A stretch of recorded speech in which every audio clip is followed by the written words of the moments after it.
Welcome to Kavitha maths class. Everyday మా ఛానల్లో ఫ్రీగా మ్యాథ్స్ క్లాస్ అయితే ప్రొవైడ్ చేయడం జరుగుతుంది ఫ్రెండ్స్.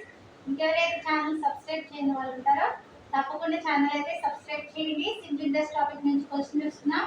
ఒక మొత్తం 5 రేట్లు కావడానికి 20 సంవత్సరాలు పడుతుంది. రేట్ ఎంత అనేసి అడుగుతున్నారు. ఈ ప్రాబ్లం జస్ట్ స్టేబుల్ సాల్వ్ చేసి చూద్దాం.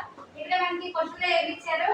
ఒక మొత్తం 5 రేట్లు కావడానికి 20 సంవత్సరాలు పడుతుంది. రేట్ ఎంత అనేసి అడుగుతున్నారు.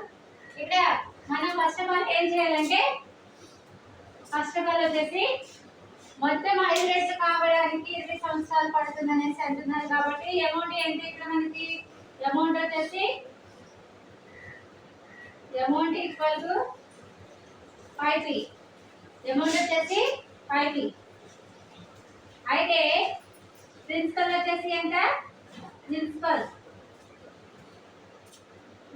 Equal to p. అయితే సింపుల్ ఇంట్రెస్ట్ ఈక్వల్ టు ఏమవుతుంది? Amount minus principal.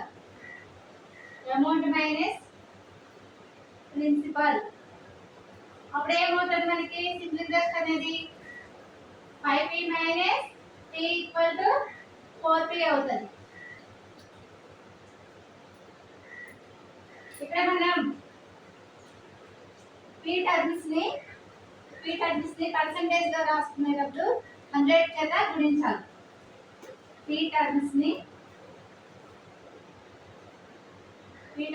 పర్సెంటేజ్ లోనికి మార్చాలంటే 100 చేత గుణించాలి. 100 తో గుణించాలి. అప్పుడు ఏమవుతుంది?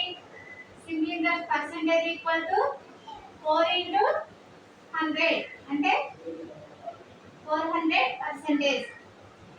Simple interest percentage equal to ఎంత వచ్చింది మనకి? 400%. ఫార్ములా వచ్చేసి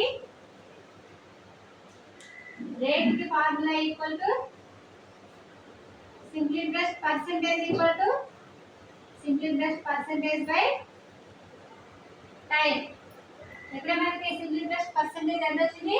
400 బై టైం ఎంత ఇచ్చారు? 8 సంవత్సరాలు 20 అంటే 20 అంటే ఎంత వస్తుంది మనకి? రేట్ వచ్చేసి 20% వస్తుంది.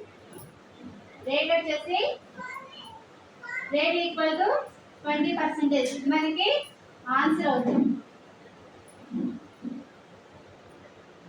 ఆన్సర్ వచ్చేసి రేట్ ఈక్వల్ టు 20% అవుతుంది.